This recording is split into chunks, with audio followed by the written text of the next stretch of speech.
जय सिया राम। आज मैं आपको एक बहुत ही प्यारी सी कहानी सुनाने वाली हूँ।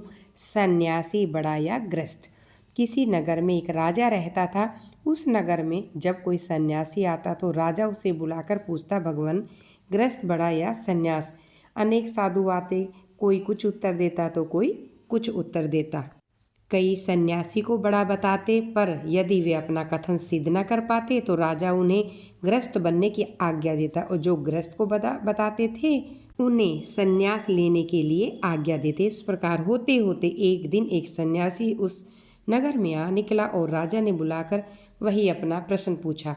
सन्यासी ने उत्तर दिया, राजन, सच पूछे तो कोई आश्रम बड़ा नहीं है, किंतु जो अपनी नियत आश्रम को कठोर कर्तव्य धर्म की तरह पालता है वही बड़ा है। राजा ने कहा, आप अपने कथन की सत्यता प्रमाणित करें। सन्यासी ने राजा की यह बात स्वीकार कर ली और उसे साथ लेकर दूर देश की यात्रा पर चल निकला।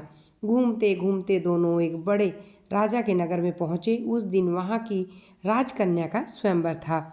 उत्सव की बड़ी भारी धूम थी। सन्यासी भी वहीं खड़े हुए देख रहा था। जिस कन्या का स्वयंवर था वह अत्यंत रूपवती और उसके पिता के कोई अन्य संतान न होने के कारण उस राजा के बाद संपूर्ण राज्य भी उसी के दामाद को मिलने वाला था।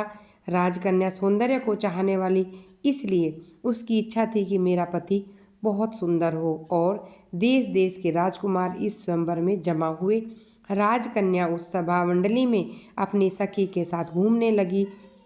अनेक राजपुत्रों को देखा लेकिन उसे पसंद नहीं आया। वे राजकुमार जो बड़ी आशा से एकत्रित हुए तो बिल्कुल हताश हो गए। अंत में ऐसा जान पड़ने लगा मानो अब ये स्वयंवर नहीं होगा। इसी समय एक सन्यासी आया। सूर्य के समान उज्जवल कांति उसके मुख पर दमक रही थी। उसे देखते ही राजकन्या ने उसके गले में जयमाल डाल दी, परंतु सन्यासी ने तत्क्षण वह माला गले से निकालकर फेंक दी। कहा, हे राजकन्या, क्या तू नहीं देखती मैं सन्यासी हूँ, मुझे विवाह करना नहीं है?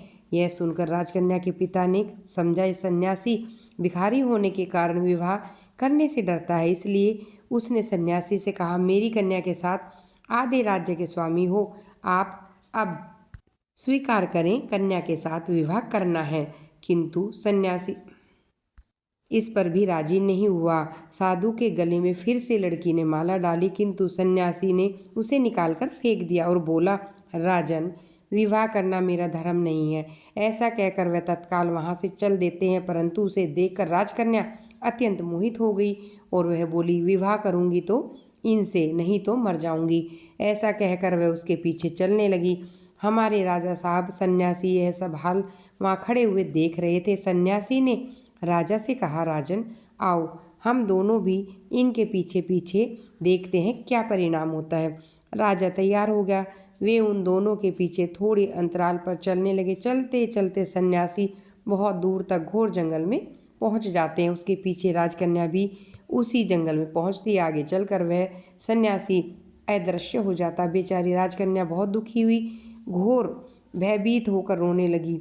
इतने में ही राजा और सन्यासी उसके पास आए और सबसे पहले बोले, राजकन्या, डरो मत, इस जंगल में तेरी रक्षा करके हम तेरे पिता के पास तुझे पहुंचा देंगे, परंतु अब अंधेरा होने लगा, इसलिए पीछे लौटना भी ठीक नहीं है। यह बात ध्यान से वह सुन रही थी। पास में ही एक बड़ा वृक्ष था, इसके नीचे रात काट कर प्रातःकाल हम लोग चलेंगे। राजकन्या को उनका कथन उचित लगा और तीनों वृक्ष के नीचे रात बिताने लगे। उस वृक्ष के कटोरे में पक्षियों का एक छोटा सा घोंसला था। उस घोंसले में एक परिवार था, 3 बच्चों सहित। नर ने स्वाभाविक ही घोंसले से जरा बाहर से निकाल कर देखा। ये 3 अतिथि दिखाई दिए, इसलिए वह ग्रस्त पक्षी अपनी पत्नी से बोला, प्रिय, देखो हमारे यहाँ 3 अतिथि आए हैं, ठंड बहुत है, घर में आग नहीं है। इतना कहकर वह पक्षी उड़ गया और एक जलती हुई लकड़ी का टुकड़ा लाया। चोंच में उठाकर वह तीनों के आगे डाल दिया। उसे लेकर उन तीनों ने आग जलाई, परंतु उस पक्षी को इतने से संतोष न हुआ। वह बोला, ये तो बेचारे भूखे भी होंगे, इनको खाने के लिए देने मेरे घर में कुछ नहीं है। प्रिय, हम ग्रस्त स्वामी है, भूखे अतिथि को विमुख करना हमारा धर्म नहीं है। हमारे पास जो है वो मैं आपको जरूर दूंगा। मेरे पास तो सिर्फ मेरी देह है, मैं अर्पण करता हूँ। इतना कहकर पक्षी जलती हुई आग में कूद पड़ा। यह देखकर उसकी स्त्री विचार करने लगी, इस छोटे से पक्षी को खाकर इन तीनों की तृप्ति कैसे होगी। अपने पति का अनुकरण कर इनकी तृप्ति करना मेरा कर्तव्य है। यह सोचकर आग में कूद जाती है। यह सब कार्य पक्षी के तीनों बच्चे देख रहे होते हैं। अपने मन में विचार करते हैं, कदाचित अब हम भी इन अतिथियों की तृप्ति न हुई होगी तो अपने माँ बाप के पीछे इनका सत्कार करना हमारा धर्म है। यह कहकर तीनों आग में कूद पड़े। यह सब हाल देखकर तीनों चकित रह गए। सुबह होने पर सब जंगल से चल दिए। राजा और सन्यासी ने राजकन्या को उसके पिता के पास पहुंचाया।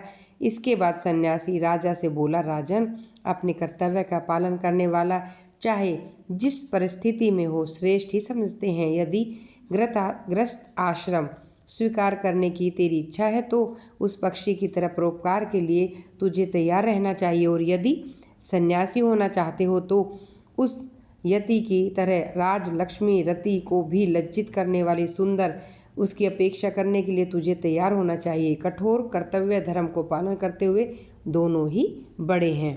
अर्थात सन्यास और ग्रस्त दोनों ही बड़े हैं। अपने अपने स्थान पर दोनों का नियम से पालन करें।